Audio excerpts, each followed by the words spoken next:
어떤 청년이 목사님을 찾아와서 질문을 던졌습니다. 목사님, 세상에서 제일 무서운 것이 무엇입니까? 목사님이 청년에게 원자폭탄이 아니냐? 아닙니다. 그럼 에이즈입니까? 아닙니다. 그러면 코로나입니까? 아닙니다. 목사님 조금 짜증이 났어요. 그러면 뭐냐? 네가 대답해라. 그랬더니 청년이 이런 대답을 합니다. 세상에서 가장 무서운 것은 어리석은 사람이 소신 있게 사는 겁니다. 미련한 사람, 어리석은 사람이 소신 있게 살면 남에게 민폐를 끼치게 돼 있어요. 주변 사람들을 괴롭히게 돼 있습니다. 교회는요, 사람의 소신이 움직이는 것이 아닙니다. 교회는 하나님의 뜻을 따르는 사람들이 모인 것이고 하나님의 뜻을 따르는 것입니다. 우리는 인생을 살면서 교회와 떨어질래야 떨어질 수 없는 관계입니다. 그렇기 때문에 성경적 교회관을 갖는 것이 굉장히 중요해요. 가장 중요한 자리가 가정이거든요. 가정을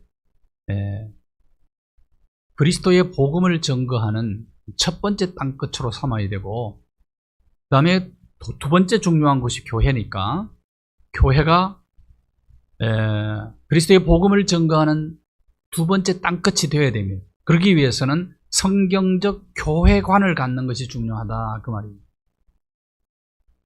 소신이 이끄는 것이 아닙니다. 인간의 소신이 하나님의 뜻을 따라, 그 뜻을 따르는 사람들이 모인 곳이 바로 교회인데, 만일에 사람들의 소신대로 움직인다면 교회는 하루도 아마 바람 잘 날이 없을 것입니다.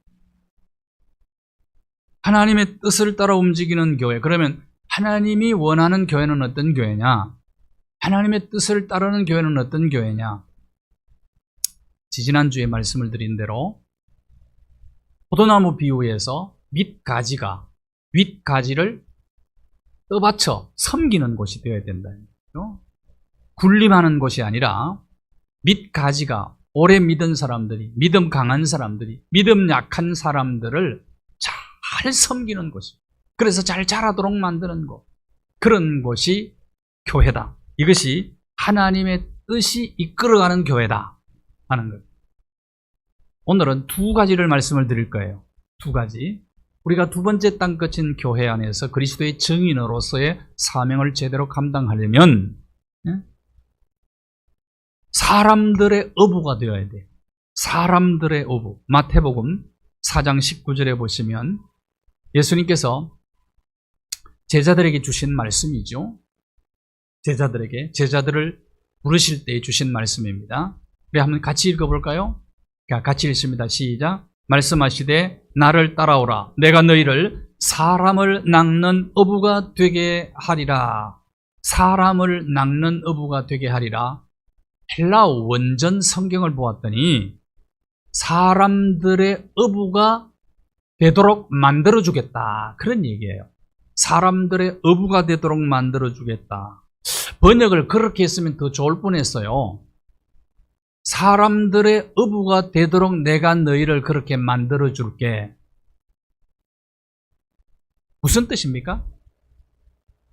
어부들이 고기를 낚는 목적은 자기 유익을 위함 아니겠어요? 어부들이 고기를 많이 낚으면 전부 자기 것이 되는 것 아닙니까? 그런데 사람들의 어부는 그게 아니다는 거예요. 고기를 낚는 사람의 유익이 아니고 사람들의 유익을 위해서 내가 노력하고 힘쓰고 피와 땀과 눈물을 내가 흘리겠다. 무슨 뜻이냐 하면 사람들의 어부는, 여러분이 갈릴리 바다에 이제 성지순례를 가면 갈릴리 바다를 가는데요. 갈릴리 바다에 고기 잡는 사람들은 대체적으로 그 그물로 고기를 잡습니다. 그물은 관리하기도 쉽지가 않고요. 그물을 내릴 때도 온몸의 근육, 온몸의 세포를 다 사용해야 돼요. 건물을 걷어 올릴 때도 마찬가지예요. 모든 세포를 총동원해서 사용을 해야 되는 겁니다.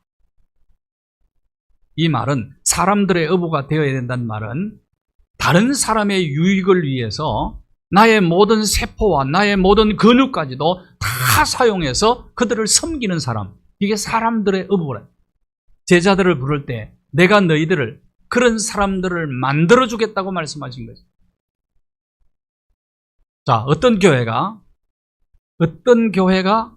하나님의 뜻을 따르는 교회, 뜻에 의해서 움직이는 교회인가? 사람들의 어부가 되려고 하는 사람들이 모인 공동체, 이런 공동체가 돼요. 사람들의 어부. 무슨 뜻인지 이해가 되십니까?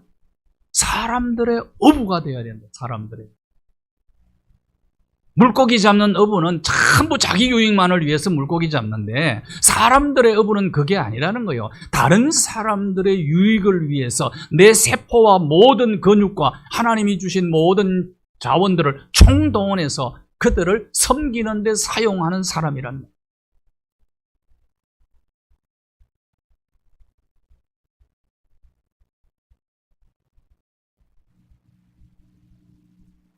교회는 위에서 군림하면서 지시하는 사람들이 모인 곳이 아닙니다.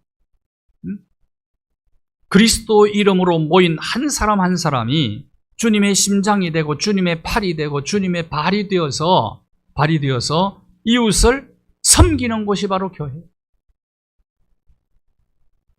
유럽의 어느 교회는 2차 대전 때 교회 뜰에 세우는 예수님의 동상이 이제 폭격을 받아서 그 동상의 양팔이 다 이제 떨어진 거예요.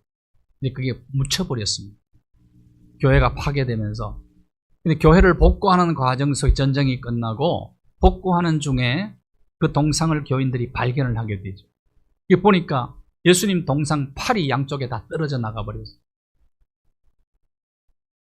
그 동상을 다시 세운다고 이제 재직회하고 회의를 했는데 3가지 의견이 나온 거예요. 회의 때. 하나는 멋지게 다시 동상을 세우자. 저것은 버리고. 2번째 안이 부러진 동상, 그 예수님의 팔만 갖다 붙여서 세우자. 2번째 안이었고, 3번째 안은 팔 없는 그 상태로 세우자. 자, 1, 2, 3안 중에 어느 안이 결정됐느냐 하면 3번째 안이 결정됐어요. 손이 없는 동상을 그대로 세워놓자. 그리고 그 밑에다 이런 타이틀을 붙이자. 우리가 예수님의 팔이 되자. 예수님은 우리의 팔을 필요로 한다. 그렇게 붙이자는 거예요. 예수님의 심장, 예수님의 팔, 예수님의 손이 되어서 그것이 바로 사람들의 어부가 되어서 사람을 섬기는 자, 이웃의 유익을 위해서 하나님이 주신 것을 마음껏 사용하는 사람, 사람들의 어부가 되려고 하는 사람들이 모인 공동체가 하나님의 뜻에 움직이는 교회다. 뜻에 의해서 움직이는 교회다. 우리는 교회 생활하면서 언제나 던져야 될 진지한 질문이 하나 있어요. 나는 정말 누군가의 업으로 살아가고 있는가? 누군가의 업으로 살아가고 있는가? 윌리브 체퍼만 박사가 런던에 있을 때에 구세군의 창시자인 윌리엄 부스를 만날 기회가 있었습니다. 윌리엄 부스는 구세군의 창시자인데, 여러분 사랑의 자선 낭비가 구세군에서부터 시작된 것 아시죠? 그래서 정치는 건 구세군의 자선 낭비입니다. 그것을 창시한 사람이 윌리엄 부스 대장이에요. 이분을 찾아가, 그때 80세가 넘은 분인데 찾아가서 당신의 인생의 성공의 비결이 뭡니까라고 물었더니 잠시 주저주저 하더니 윌리엄 부스가 눈물을 글썽이면서 이렇게 얘기했습니다. 오직 하나님만 섬긴 것이었습니다.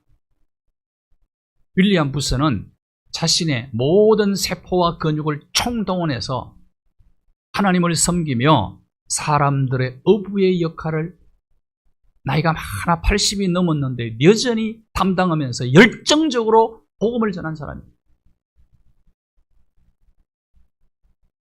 이런 사람들의 삶이 행복하고 성공 비결이 바로 그거였다는 거예요. 사람들의 어부가 되어주는 삶.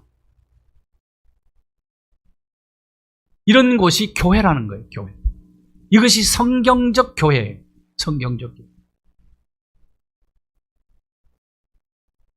어여 부유한 노 부인이 유명한 심리학자를 찾아가서 자기 마음의 괴로움을 토해놓으면서 상담을 하게 되었습니다. 선생님, 저는 삶에 아무런 불편이 없는 사람입니다. 언제나 요리사가 해주는 맛있는 음식을 먹고 집안일은 가정부와 집사가 다 처리해주고 내가 가고 싶은 곳은 언제든지 운전기사가 나를 데려다 줍니다. 그래서 나는 언제나 좋아하는 꽃을 가꾸면서 여유 있게 살아가고 있습니다. 그때 노 부인에게 심리학자가 부드럽게 질문을 던집니다. 그렇게 편안하고 쾌적한 삶을 누리고 있는데 당신의 마음을 괴롭히는 것은 도대체 무엇입니까? 라고 질문을 했어요. 그렇습니다. 나는 평안하고 쾌적한 삶을 살고 있습니다. 모든 것을 다 갖추었지만은 내 삶은 행복하지 않습니다. 항상 내 마음이 공허하고 외롭습니다. 그때 심리학자가 또다시 이렇게 얘기합니다. 그렇다면 부인이 가장 아끼고 사랑하는 꽃을 이제 여유 있는 시간에 꽃을 가꾸는 것이 그의 취미 생활이었다고 해요. 그러면 가장 아끼고 사랑하는 꽃들을 아무도 몰래 이 마을 집집마다 좀 나누어 주십시오. 나눠 주십시오. 6개월 후에 이 부인이 아주 밝은 얼굴 찾아왔어요. 선생님, 지금까지 한 번도 경험해 보지 못한 기쁨과 즐거움을 경험하게 되었습니다. 아침에 꽃을 나눠주고 문을 열고 나가면은 앞에 누군가가 손수 만든 쿠키를 갖다 놓은 사람이 있고, 어떤 사람은 목도리를 떠서 갖다 놓고, 어떤 사람은 카드에다가 예쁜 카드에다가 시를 써서 갖다 놓았습니다. 그래서 문을 열고 나갈 때마다 오늘은 어떤 선물이 내게 배달될까 설레는 마음으로 하루를 시작을 합니다. 그때 심리학자가 이렇게 얘기합니다. 바로 그것입니다. 당신이 뿌린 꽃씨가 꽃으로 돌아온 것입니다. 꽃으로 돌아온 것입니다. 부인이 마을 사람들에게 뿌린 씨앗이 꽃이 되어서 돌아온 것입니다. 그게 바로 행복입니다. 사람들의 어부가 되어라고 예수님이 하신 말씀은 예수님을 위해서 하신 말씀이 아니에요. 우리의 행복을 위해서 주신 말씀이에요. 사람들의 어부가 되어주면 인생은 거기서 행복을 누릴 수 있다는 거예요. 참되는. 이렇게 살려고 다짐하고 작정한 사람들이 모인 곳이 교회다. 모인 곳이. 한 가지만 더 말씀을 드립니다. 자, 어떤 교회가 하나님의 뜻에 움직이는 교회라고요? 너무 중요한 얘기이기 때문에 반복하면 하겠어요. 밑가지가 되어서 윗가지를 떠받치며 섬겨주는, 위에서 군림하려고 하는 사람이 아니라, 위에서 지시하는 사람이 아니라 밑가지가 되어서 연약한 가지와 순들을 떠받치고 잘 섬기는 교회, 그런 사람들이 모인 교회. 남의 유익을 위해서 내 모든 것을 동원해서 마치 몽당연빌처럼 모든 것을 내어주는 사람들의 어부가 되어주는 교회. 마지막 한 가지는 보편적인 교회. 보편적인 교회. 보편적인 교회를 이루고 보편적인 그리스도인이 되어야 두 번째 땅끝인 교회에서 그리스도의 증인의 사명을 우리가 감당할 수가 있는 것입니다. 주후 381년에 콘스탄티노플 신조를 발표하면서 4개의 교회를 발표했어요. 4개의 교회. 첫 번째 교회가 하나된 교회입니다. 하나된 교회는 무슨 뜻이냐면 성부, 성자, 성령 하나님만 섬기는 사람들이 모인 교회.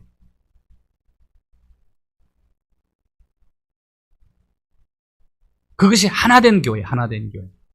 그 다음에 두 번째 교회가 거룩한 교회입니다. 거룩한 교회는 세상 사람들과는 다른 가치관을 가지고 사는 사람들이 모인 공동체. 이것이 교회다. 이것이 거룩한 교회다. 거룩이라는 말은 다른 사람들과 구별되었다는 뜻이죠. 다르다는 뜻이죠.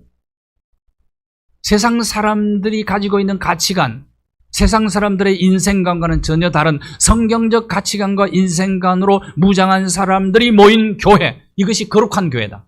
거룩한. 세상 사람들하고 똑같다면 가치관이 그것은 교회라고 할 수가 없다. 그걸 어떻게 예수 믿는 사람이라고 말할 수 있느냐? 가치관이 다른 거예요. 인생관이 다른 거예요. 그런 교회가 거룩한 교회다. 거룩한 교회. 그 다음에 하나가 사도적 교회입니다. 사도적 교회.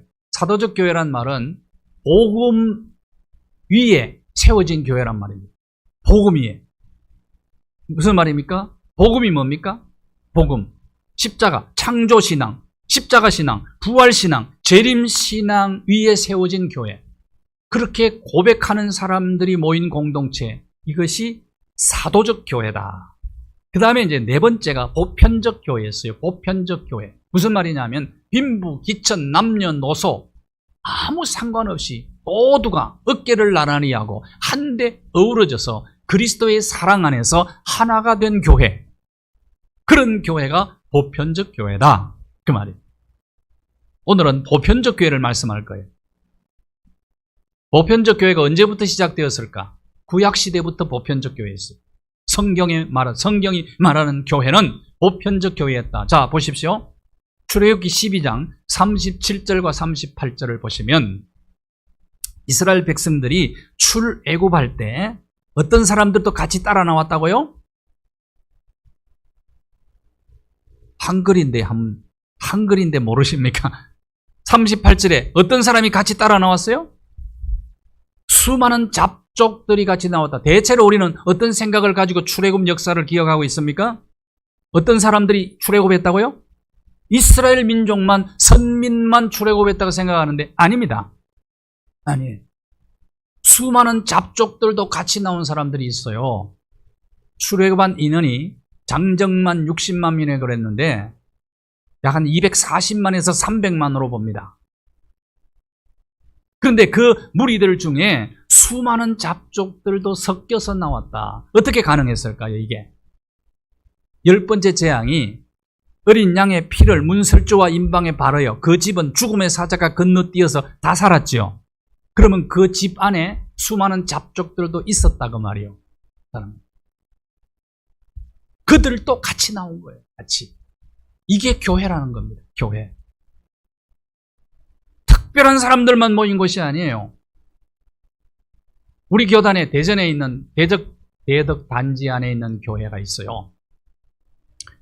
그 목사님 은퇴하셨는데 그 교회는 그 목사님이 이런 자랑을 하시더라고요. 우리 교회는 박사만 70%다. 70%. 박사 교인이 70%다. 그럴 수밖에 없죠. 그 교회. 이상적 교회 아닙니다.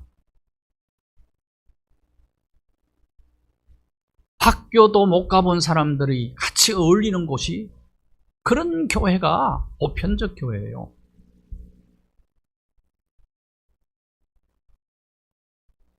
서대반 집사가 설교하면서 이런 교회를 소개하고 있어요. 사도행전 7장에 보시면 사도행전 7장에 서대반 집사의 설교 속에 나오는 겁니다.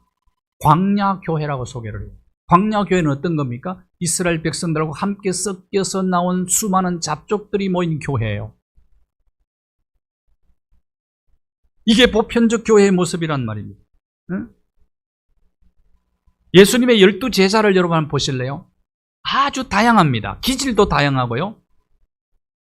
예수님의 제자 가운데 시몬이 있어요. 시몬은 어떤 사람이냐면 열심당원입니다. 칼로 로마를 물리치고 정치적 독립을 하려고 했던 행동파였어요. 행동파. 요즘으로 보면 데모 주동자였어요. 이 사람이 예수님 제자가 되었어요.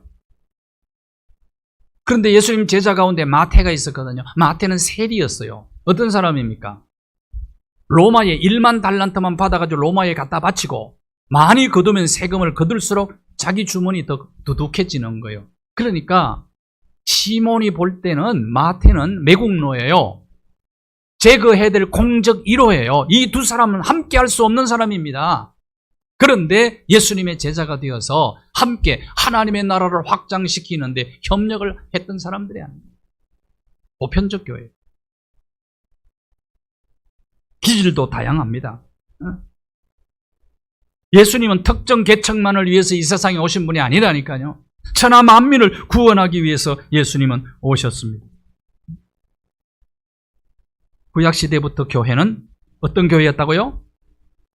보편적 교회. 보편적 교회. 다시 말하면 보편적 교회란 말은 혁명적 교회였단 말입니다. 로마서 16장 16절을 보시면 16장 16절 우리 다 같이 한번 읽어볼까요? 사도 바울이 로마 교회에 보내서 보낸 편지 내용입니다. 편지 내용. 그 중에 마지막 인사말인데요. 같이 한번 읽겠어요. 시작. 너희가 거룩하게 입맞춤으로 서로 문안하라. 그리스도의 모든 교회가 다 너희에게 문안하느니라. 거룩하게 입맞춤으로 서로 인사하라. 그렇게 얘기했어요. 문화적 차이 때문에 우리는 무슨 뜻인지 잘 이해를 못하는데 무슨 말이냐 하면 그때 당시에 귀족들의 인사법이 입맞춤이었어요. 자, 로마 시대에 로마에는 노예가 3분의 1이에요. 노예가. 그런데 노예하고 귀족하고 같이 입맞출 수 있을까요? 불가능한 일이에요. 입맞출 수 없습니다. 귀족들 자기들만의 인사법이라니까, 인사법. 근데 교회 안에서는 그렇게 하면 안 된다. 귀족들만 서로 입맞추지 말고 노예하고도 해라 이거죠. 혁명적이죠. 옛날에 우리나라도 양반교회가 상농교회가 따로 있었어요. 종로 5가에 우리 교단 연동교회가 양반교회예요. 저 성동교회가 있어요. 합동측 교회인데 그거는 상놈교회예요. 백정이나 이런 사람들은 그거 갔어요. 못 갔어요. 연동교회에. 함께 상놈과 양반이 앉아서 예배한다는 건 그런 제도적으로 불가능한 거였어요. 그런데 그렇게 하라는 겁니다. 어떤 특정한 사람만이 특별 대우를 받는 것은 그것은 교회가 아닙니다.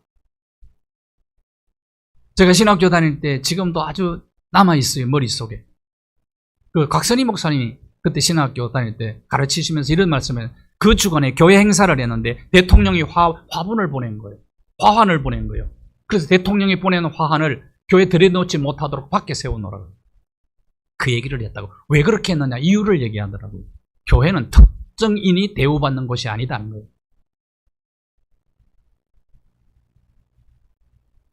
이게 보편적 교회입니다.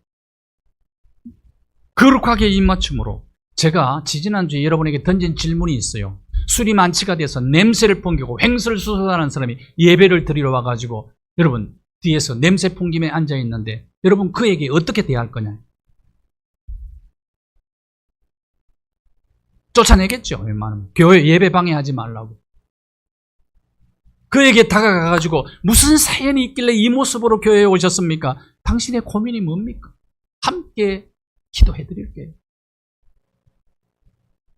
누가 교회를 오든지 그를 환영하고 인정하고 이해하고 관용하고 용서하고 용납하고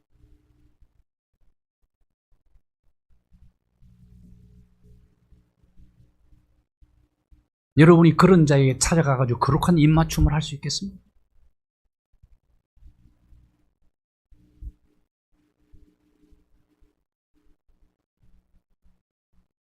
안디옥 교회가 이런 보편적 교회였답니다.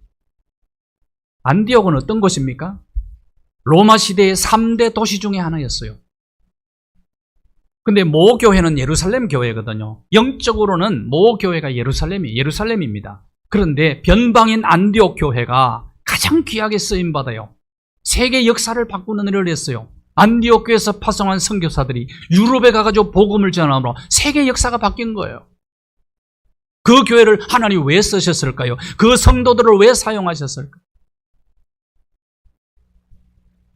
그 교회가 보편적 교회였기 때문에. 11장, 사도행전 11장 26절을 보시면 안디옥이라는 도시에서 최초로 그리스도인이라는 말을 사용을 합니다. 근데 잘 보셔야 돼요. 이 단어를, 그리스도인이라는 단어를 교회 안에서 먼저 쓴 단어가 아닙니다.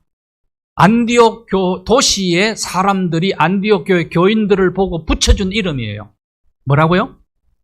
그리스도인, 뜻이 뭔지 아십니까? 크리스티안이라고 그랬어요. 이 작은 예수라는 뜻입니다. 그러면 안디옥 교회 교인들은 작은 예수로 살았던 거예요. 그 도시에서. 그래서 그들이 붙여준 이름이란 말입니다. 그래서 그 교회를 쓰신 겁니다. 그 성도들을 쓰신 거라고요. 오늘 저희들이 사도신경을 고백하면서 거룩한 공교회를 믿는다고 고백했어요. 사도신경에 나오죠? 거룩한 뭐요? 거룩한 공교회란 말은 보편적 교회를 얘기하는 겁니다. 무슨 말입니까?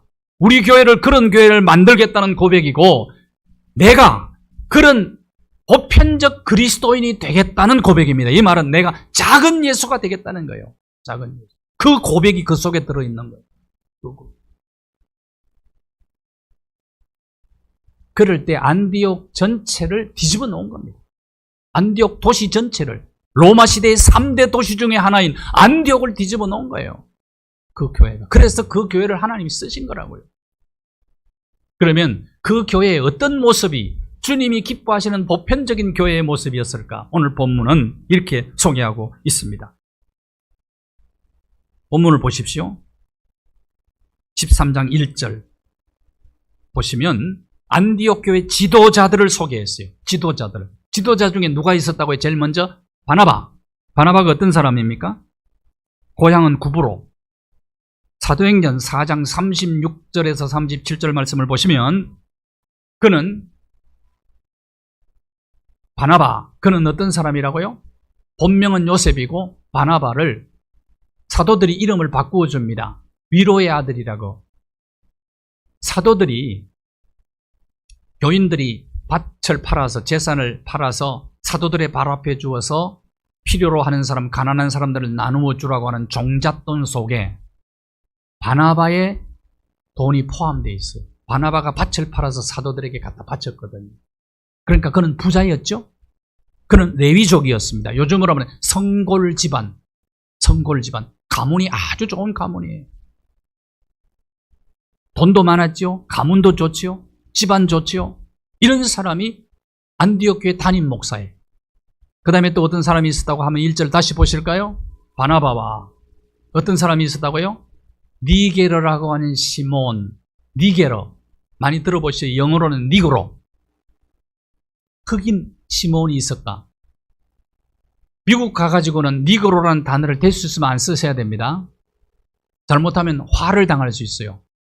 미국에서는 단순한 흑인을 블랙이라고 한다. 블랙. 니그로라고 얘기하면은 흑인 노예를 얘기하는 겁니다. 그러니까 시몬은 어떤 사람이었다고요? 흑인 노예 출신이에요. 노예 출신. 그 사람도 있었어요. 바나바와 같이 성골 집안 출신, 그리고 부자도 있었지만 흑인 노예 출신도 지도자로 있었단 말이에요. 안디옥 교회에. 구레네 사람 누기오, 이 사람도 이방인인데 아무것도 내세울 것이 없는 사람이에요. 그런 사람도 있었다고요. 또 지도자 중에는 어떤 사람이 있었습니까? 분봉왕 헤롯의 젖동생, 헤롯 왕의 동생도 있었다. 동생. 로마 그 시대에 로마의 정치적인 권세를 덧입고 분봉왕이 된 헤롯 왕가를 유대인들은 미워했어요. 함께 할 수 없는 사람들이에요. 다 어떻게 보면은. 그의 젖동생 마나엔이란 말입니다. 그러니까 왕족이죠. 어떻게 보면. 왕의 가족입니다. 왕의 가족. 그럼에도 불구하고 백성들은 그들을 미워하는 사람이에요. 공적 1호입니다. 역시 마찬가지로. 혈세를 빨아먹고 사는 사람들이니까. 그런데 그의 동생이 안디옥 교회의 지도자가 되었다는 거예요. 사울은 어떤 사람입니까? 사울. 예수 믿기 전에는 자기 소신이 너무 강해가지고 예수 믿는 사람을 죽이는 것을 본업으로 생각했던 사람이요. 그런데 가말리엘 문화생 최고의 학벌을 가지고 있는 머리가 천재입니다. 히브리인 중에 가문 좋지요. 이런 사람도 또 지도자로 있어요. 다양하죠. 이런 사람들이 지도자로 모여요. 그러니까 다 갖춘 교회입니다. 안디옥 교회는. 자, 거룩한 교회였죠. 세상 사람들과 다르게 사니까 작은 예수라고 불렀지요. 안디옥 교회 교인들을. 성부, 성자, 성령 하나님만 믿는 교회였죠. 그리고 신앙 위에 굳게 서 있는 교회였죠. 모든 사람들이 함께 어깨를 나란히 하고 함께 그리스도의 사랑을 나누는 그런 보편적인 교회였기 때문에 하나님이 그 교회를 쓰신 거죠.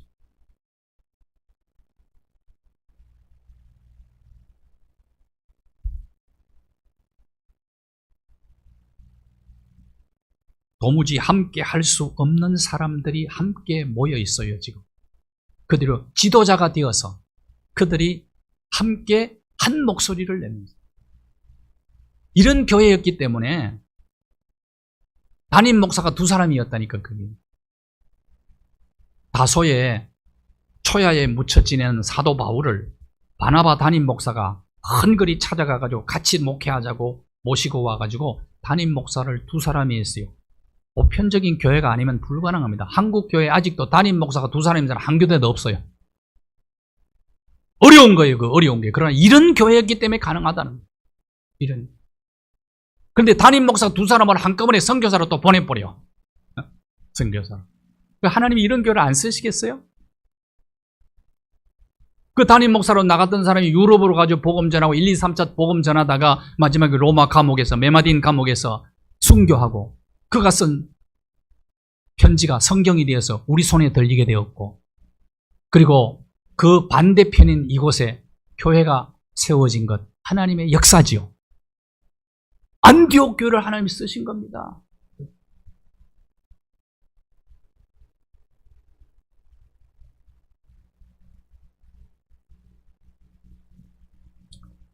오늘 저는 베드로와 요한을 다시 한번 소개하고 싶어요. 복음서 마지막에 베드로와 요한은 어떤 모습이었습니까? 서로 라이벌 관계였다고 말씀드렸죠? 라이벌 관계. 3년 동안 예수님이 직접 제자 훈련을 시켰는데 베드로와 요한이 서로 자기 뜻을 관철시키려고 하고 높은 자리에 앉으려고 서로 자리 탐내고 하면서 시기하고 모험하고 질투하는 라이벌 관계예요. 베드로 너 죽는다 그러니까 요한 쟤는 어떻게 되냐 물었잖아요. 그거는 네가 알 바가 아니다. 예수님 그런 말씀하셨잖아요. 복음서 마지막의 모습이 두 사람의 모습이. 그런데 안전뱅이 일으킬 때 두 사람이 힘을 합해서 일으킵니다. 두 사람이 의견이 나뉘어서 싸워야 될 시간이에요. 한 사람 중에 저 사람은 안 된다. 지금까지 앉아서 구걸을 했는데 저 사람 어떻게 일으키느냐. 베드로 보고 요한이 딴지 걸 수 있죠.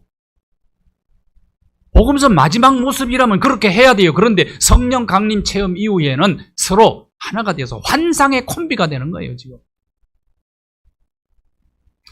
자, 4장에 보십시오. 공회 앞에 서서 예수 전하면 죽인다 그러니까 베드로와 요한이 한 목소리 내가지고 죽어도 좋다, 복음 전하겠다 라고 얘기하는 겁니다. 8장으로 넘어가면은 사도행전 8장에 빌립이 사마리아의 복음을 전했어요. 사마리아는 이스라엘 백성들이 발도 안 들여놓는 곳입니다. 피가 섞였다고. 그러니까 이스라엘 백성들은 보편적 교회하고는 거리가 먼 민족이에요. 어떻게 보면은 사마리아 사람들 집에 들어가서 음식을 안 먹어요. 그래서 예수님께서 우물가에 건 여인 만나서 복음 전한 것은 획기적 사건 아닙니까? 근데 그곳에 빌립이 가서 복음 전했더니 사마리아 사람들이 예수 믿는다는 소문이 들리니까 사도들이 예루살렘 교회에서 두 사람을 파송하는데 누구와 누구를 파송했다고요? 베드로와 요한을 파송한 거예요. 보편적인 교회를 지금 회복했기 때문에 그들을 보낸 겁니다. 하나님 누구를 쓰시는가를 보시라 이 말이에요. 누구를 쓰시느냐. 보편적 그리스도인이 되려고 노력하는 사람, 보편적 교회가 되려고 힘쓰는 교회, 그런 교회는 하나님이 사용하십니다. 우리 교회와 성도가 그런 쓰임받는 도구가 되기를 바랍니다. 여러분 교회관을 똑바로 가지셔야 돼요. 교회. 사도 바울의 이 보편적 교회의 모습을 이렇게 소개하고 있습니다. 바울이 골로새 3장 11절 같이 한번 읽을까요? 골로새 3장 11절 시작.